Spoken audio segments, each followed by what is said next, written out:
Olá, amigos, irmãos, graça e paz a todos. Vamos estar iniciando mais uma videoaula hoje da revista CPAD, lição Adultos, quarto trimestre de 2023.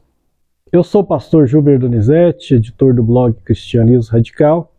Eu peço que você se inscreva no canal e dê o seu joinha aí, seu like. Indique esse canal para mais alguém e para que possa estar sendo divulgado, né, esse trabalho. A lição de hoje é a lição de número 2, Missões Transculturais, a sua origem na natureza de Deus.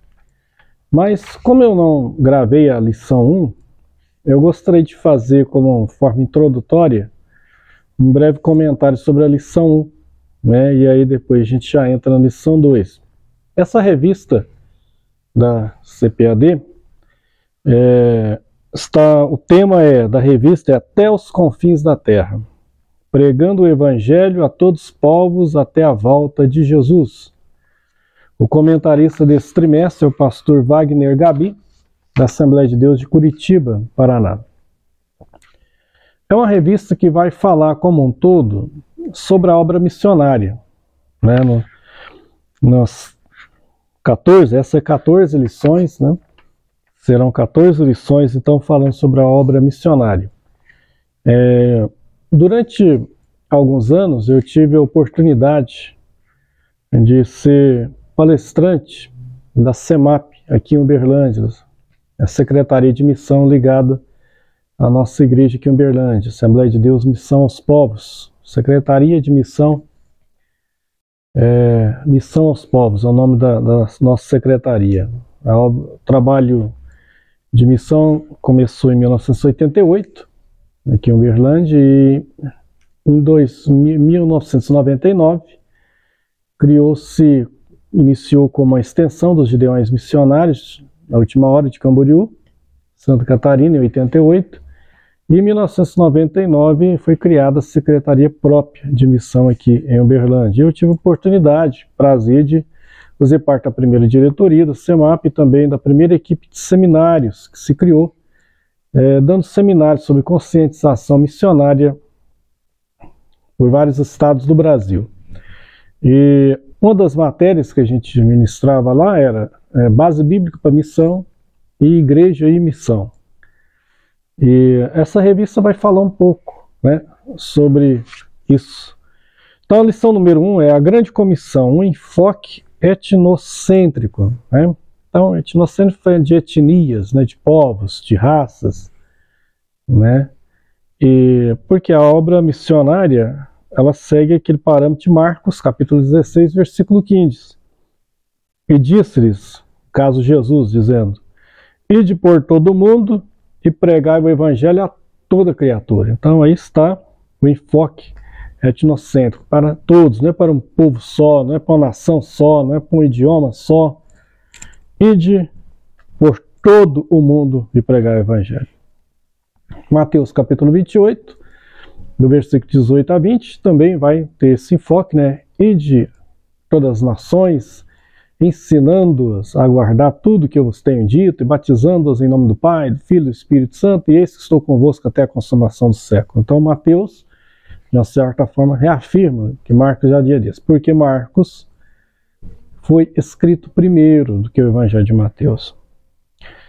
Bom, aí na verdade prática ele vem falando sobre a ordem imperativa de Jesus aos seus discípulos, aponta para a universalidade da pregação do Evangelho no mundo. Então é o que a gente acabou de falar.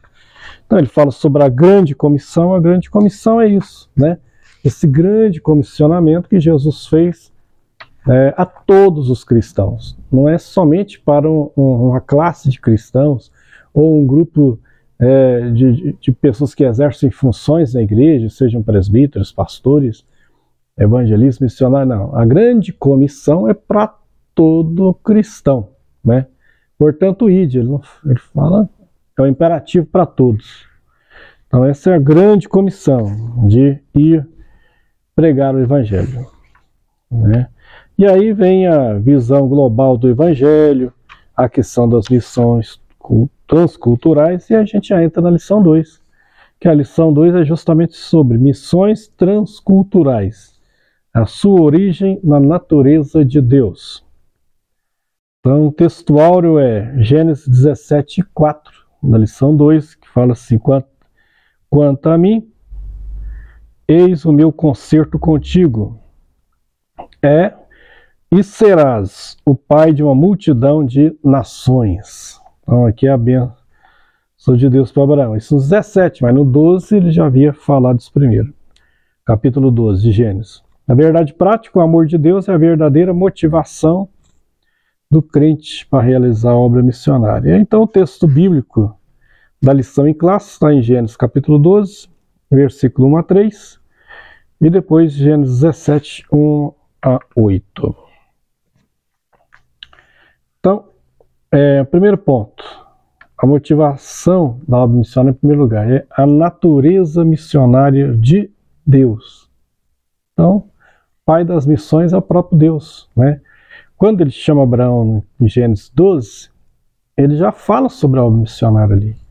Ele fala: em ti abençoarei os que te abençoarem, amaldiçoarei os que te amaldiçoarem, e em ti serão benditas todas as nações da terra. Então ali Deus inicia um projeto, começando com Abraão, que seria o patriarca da nação de Israel.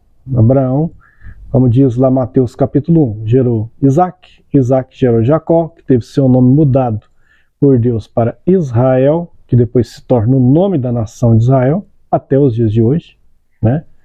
Temos lá no Oriente Médio o Estado de Israel. E Jacó tem 12 filhos, se tornam as 12 tribos de Israel, e inicia. Mas o projeto não era apenas de criar uma nação. O grande projeto de Deus é que Israel se tornasse uma nação missionária. Ele pudesse mostrar perante aqueles povos que eram idólatras, adoravam os inúmeros deuses, que falasse sobre o verdadeiro Deus, o único Deus verdadeiro, mostrar a santidade desse Deus e anunciar que esse Deus tem a intenção de salvar todos e não apenas uma nação. Esse era o grande projeto, né? Iniciado em Abraão. A missão como atividade de Deus no mundo. Então, a missão, ela é uma iniciativa, em primeiro lugar, de Deus, não é do homem, não é de uma instituição. A iniciativa vem do próprio Deus, ao chamar Abraão e comissionar. Terceiro, o nosso modelo missionário. Então, o modelo missionário, primeiro, não é nem uma pessoa, vamos dizer assim, mas inicia com o próprio Deus, né?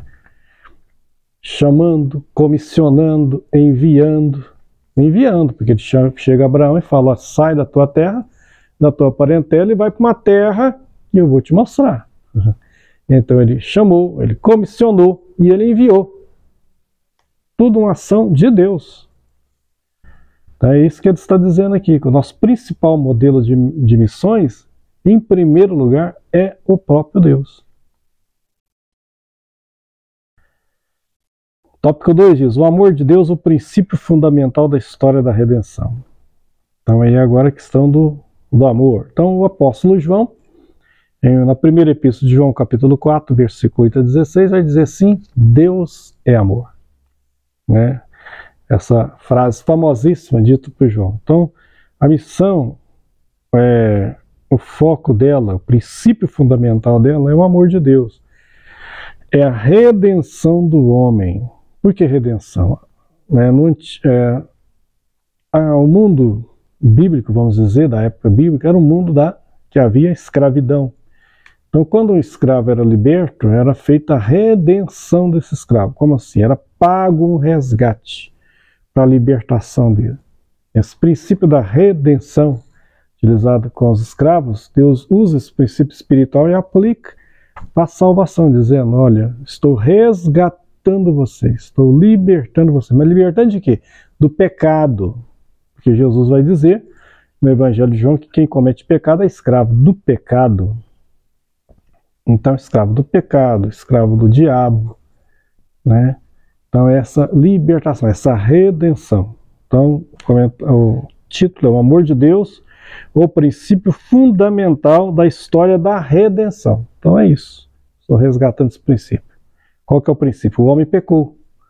E ele não pode salvar a si mesmo. Então ele precisa de um redentor, de um salvador. Então a gente vai ver no Antigo Testamento, João no capítulo 19, dizendo: eu sei que o meu redentor vive. Então, em primeiro lugar, foco no amor de Deus, é claro. Depois, a redenção no Antigo Testamento. Então era esse princípio associado a essa libertação de escravos, né? Então a gente vai ver sempre isso. Aquele que dava uma outra condição de vida. A gente vai ver isso até no livro de Ruth, quando Boaz fala, olha, que ele é o redentor, né? Então ele estava mudando a condição de uma mulher que não era hebreia, que não fazia parte ali do povo de Deus, vamos dizer, e que agora ela entra, faz parte do povo de Deus e se torna esposa ainda de um homem que vai entrar até na linhagem genealógica do Messias, de Cristo. A redenção no Antigo Testamento era esse caráter da libertação de um escravo, né? A gente vai ver isso muito simbolizado na libertação de Israel da escravidão que eles viviam no Egito, no livro de Êxodo, que é o livro da saída do Egito, e depois vai ser aplicado também como Cristo, nos resgatando do mundo, do pecado, do diabo, e dando a salvação em Cristo Jesus. A redenção no Novo Testamento. No Novo Testamento, a redenção é estritamente uma atividade divina que é realizada por Jesus Cristo. Por quê? Porque no Antigo Testamento havia a questão simbólica, cerimonial, né? Que depois vai ser abordado com mais detalhes em lições posteriores. Então, por isso que havia, desde a saída do Egito, havia aquela questão do cordeiro, da Páscoa, da celebração da Páscoa, da morte do cordeiro, da expiação do sangue, né? Quando derramava o sangue, ali Levítico fala, ó, sem expiação, sem derramamento de sangue, não há remissão de pecados. A Escritura aos Hebreus, no Novo Testamento, vai pegar esse texto de Levítico e aplicar, dizendo, só que agora não com sangue de bodes, de touros, de cordeiros, de pombos, mas com sangue de Cristo. Nós somos purificados, somos lavados, né? Somos salvos. Esse princípio no Novo Testamento. O preço do resgate não era mais agora de um animal que morria por expiação a uma pessoa, né? Mas agora no próprio Jesus, que morreu por toda a humanidade, fazendo sacrifício uma vez só, para sempre. E o último tópico é o tópico 3, quando ele diz a visão bíblica do caráter transcultural da missão. Um Deus missionário, né? Então é isso que a gente vai ver no Gênesis. O Deus que cria o homem, que depois avisa o homem da queda, que o homem cai, ele provê a redenção. Depois, quando há um cataclisma mundial, que é o dilúvio, Deus salva uma família, através dessa família, reinicia a humanidade, uma nova fase. Então sempre isso aí, na falha do homem, ação de Deus. Então, a gente viu um Deus missionário, né, seja na criação, depois já provendo a redenção, né, o proto-evangelho, que é o texto chamado de proto-evangelho, é Gênesis 3 e 15. O comentarista não citou aqui, mas é isso, é Gênesis 3 e 15. E eu porém inimizade entre a sua semente e a sua semente, falando para a mulher e a serpente, entre a semente da mulher e a semente serpente, uma ferirá na cabeça, outra no calcanhar, né? Então ali é falado sobre a semente da mulher que viria, né? O Redentor, o Salvador. Aí o homem, o Adão e Eva são vestidos de pele de animais, quer dizer, morreu um animal, né? Já começava a falar já sobre a morte que tinha que haver para salvar alguém. A gente vai ver depois, ele também não cita aqui, na questão quando Abraão ia sacrificar Isaac, e no momento que ele obedece a Deus, mas não chega a matar Isaac, o anjo fala, agora eu sei que você realmente me serve, não faça nada com o menino. Eles olham por um lado, eles não tinham levado um sacrifício, um animal para sacrifício, É quando Isaac questiona, diz para meu pai, aqui está a lenha, aqui está o cutelo, aqui está o altar, está tudo pronto, só falta o cordeiro. E Abraão diz, meu filho, o cordeiro, Deus para si proverá. E quando o anjo fala, não faça nada com o menino, eles olham e veem um cordeiro. Eles não tinham levado o cordeiro, mas Deus proveu um cordeiro que é sacrificado no lugar de Isaac. Simbolicamente, a gente está simbolizado em Isaac, como que teria que morrer, mas um cordeiro morreu no lugar de Isaac. O cordeiro Jesus, depois João Batista, quando vê Jesus no Jordão, diz, eis aí o cordeiro de Deus que tira o pecado do mundo. Jesus é o cordeiro que morreu em nosso lugar. Né? A escolha de Israel e sua missão. Então Israel é chamado, é comissionado para fazer isso, mas Israel falha. Eles vão para a idolatria, para a apostasia, são advertidos por Deus, e por fim, as 10 tribos de Israel são levadas cativos para a Síria, no ano 722, e no ano 586, as 2 tribos, o reino de Judá, é levado para a Babilônia, o templo de Salomão é destruído, mas ali inicia um novo projeto, onde parece que tudo fracassou, e eles, sem o templo, eles começam a construir agora sinagogas. E como eles se espalham, eles começam a construir, em cada cidade que havia judeus, eles construem sinagogas, e ali elas funcionavam como escola mesmo, para ensinar a ler, alfabetizar, e também ao mesmo tempo uma escola de ensino, né, da Bíblia, da época, né, que no caso era o Antigo Testamento. Então cumpria 2 objetivos. Então Israel, de uma certa forma, depois do cativeiro, começa quase que a fazer a missão, né? Só que era algo muito exclusivista, era muito entre eles. Depois começa a surgir algumas pessoas interessadas na religião judaica, que eram chamados tementes a Deus, eram gentios, e alguns decidiam até se converter ao judaísmo, e então eles recebiam o nome de prosélitos, né? Eram os convertidos ao judaísmo. Quando Jesus inicia o seu ministério, era esse o quadro que havia. Havia sinagogas espalhadas em várias partes do mundo, e tendo pessoas ensinando, e havia os prosélitos, os tementes a Deus, mas era limitado. É quando inicia o grande projeto de Deus no Novo Testamento através da igreja. Em Efésios capítulo 3, o apóstolo Paulo vai dizer, olha, o mistério que esteve oculto no século agora foi revelado, para que agora a multiforme sabedoria de Deus seja conhecida através da igreja. E a igreja é composta de gentios e judeus, então é um alcance total. E essa igreja agora, esse povo agora, tem a missão de propagar o evangelho a todo mundo. Então a escolha da igreja é isso. E aí, concluindo, vimos a natureza missionária de Deus desde o início da Bíblia, a partir de uma família. Deus planeja a salvação para toda a humanidade, né? Mas isso tudo está fundamentado no seu amor. João 3,16, o versículo mais conhecido da Bíblia. Porque Deus amou o mundo de tal maneira que deu seu Filho unigênito, para que todo aquele que nele crê não pereça, mas tenha a vida eterna. Esse amor que estimula a igreja de Cristo a levar a sério a obra missionária até que o Senhor Jesus volte. 1 Timóteo 2,4 diz que ele conta conosco, pois essa é a vontade de Deus para que todos os homens se salvem. Né? Essa é a vontade. Não acontece porque o homem tem o livre-arbítrio.